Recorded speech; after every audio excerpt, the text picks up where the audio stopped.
का आखिरी कारोबारी सत्र, ढेर सारा एक्शन है यहां पर भारतीय बाजार में जिस पर आपको नजर रखनी है। आईपीओ का मार्केट भी अब फिर से आगे बढ़ता हुआ दिख रहा है। साथ ही Q1 FY22 के नतीजों का सीजन भी शुरू हो चुका है।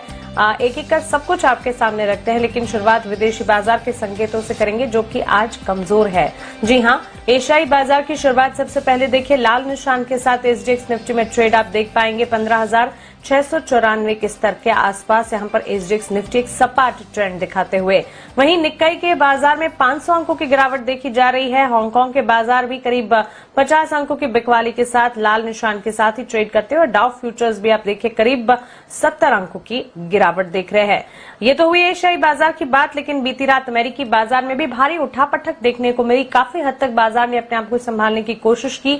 280 अंकों की रिकवरी भी डाउ ने दिखाई, लेकिन साथ ही 260 अंकों की गिरावट के साथ ही क्लोजिंग डाउ में देखने को मिली। नैस्डैक में भी करीब 105 अंकों की गिरावट के साथ क्लोजिंग दिखी। चलिए एक बार विदेशी बाजार के संकेत विस्तार से सबसे पहले दीपांशु भंडारी से समझ लेते हैं। Deepanshu, good morning. बताएं, विदेशी बाजार में आज कमजोरी है, ये कमजोरी कहां से आई? Good morning Mansi. और ये कल का ही आप एक्शन देख रही हैं। कल भी आपने देखा कि ग्लोबल बाजारों में कमजोरी का ही माहौल था और वही कैरी फॉरवर्ड होते हुए आपको दिख रहा है। एशिया के बाजारों में पर्टिकुलरली जो कोरोना के नए मामले उछल कर आ रहे हैं उसकी चिंता है। जैसा कि कल भी हम आपको क्लोजिंग के समय बता रहे थे कि जापान में टोक्यो में इमरजेंसी की घोषणा की जा सकती है और बिल्कुल वैसा ही होते हुए दिखा है। इमरजेंसी की घोषणा कर दी गई है। ओलंपिक्स जापान में बस 2 हफ्तों में शुरू होने वाले हैं। सभी स्पेक्टेटर्स की एंट्री के लिए मना कर दिया गया है, तो बिना स्पेक्टेटर्स के ही ओलंपिक गेम्स खेले जाएंगे और ओलंपिक्स के लिए कोरोना को नियंत्रण रखने की कोशिश के जरिए इमरजेंसी की घोषणा की गई है। तो वहां से वो चिंता आती हुई दिख रही है, इसलिए आप निक्केई पर इतना भारी प्रभाव देख रहे हैं। इसके अलावा साउथ कोरिया, जो जब से महामारी शुरू हुई है पिछले साल की, तब से अब तक का best corona control south Korea का ही कहा जा रहा था।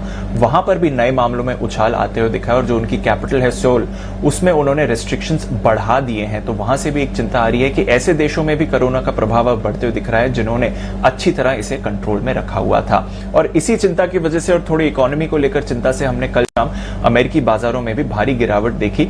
डाउ एंड ऑफ द डे लगभग 260 अंक फिसल कर बंद हुआ। हालांकि जब भारतीय बाजार बंद हो रहे थे तब हम देख रहे थे कि डाउ फ्यूचर्स करीब 450-500 पॉइंट्स नीचे थे, तो उसकी तुलना में उतनी भारी गिरावट नहीं थी। बल्कि अगर आप देखें तो निचले स्तर से 280 अंक संभल कर डाउ बंद हुआ है, बट डेफिनेटली कमजोरी का माहौल रहा।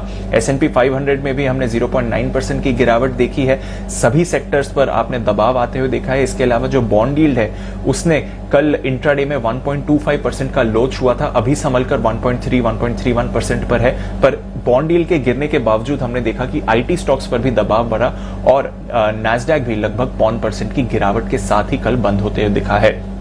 उनका जो विक्स है, शिकागो विक्स, उसमें हमने कल 12% का उछाल देखा। तो वॉलेटिलिटी भी बढ़ती हुई दिख रही है। सभी सेक्टर्स में बिकवाली थी, पर सबसे ज्यादा दबाव आपने देखा है बैंक स्टॉक्स पर, इकोनॉमी से जुड़े स्टॉक्स पर। रीओपनिंग थीम्स जैसे कि ट्रैवल, होटल्स, एयरलाइंस, यहां पर सबसे ज्यादा दबाव आते हुए दिखा है। साथ ही जो उनके साप्ताहिक बेरोजगारी के दावे आए थे वो 3.25 लाख पर आते हुए दिखे। अनुमान से ज्यादा, अनुमान 3.5 लाख का था। यूरोप में भी ऐसा ही माहौल रहा। 1.5 से 2% की गिरावट यूरोप में आती हुई दिखी है। हालांकि एक अच्छी बात है कि कच्चा तेल कल संभला है, क्योंकि काफी तेजी से गिरावट हो रही थी पिछले 2 दिनों से। पर अमेरिकी भंडार गिरने से तेल वापस $74 पर आते हुए दिखा है। तो कहीं ना कहीं बाजार को यहां से कंफर्ट मिलेगा कि जो मांग है वो इंटैक्ट है। ये एक नियर टर्म रिएक्शन हो सकता है। सोना दायरे में रहा। डॉलर 3 महीने की ऊंचाई से फिसला है। और इस सब के अलावा क्रिप्टो बाजार में भी कल हमने भारी गिरावट देखी है। कई सारी क्रिप्टो करेंसीज में 10 से 12% की गिरावट आई है। तो लगभग सभी एसेट क्लासेस पर इस बिकवाली का दबाव पड़ा है।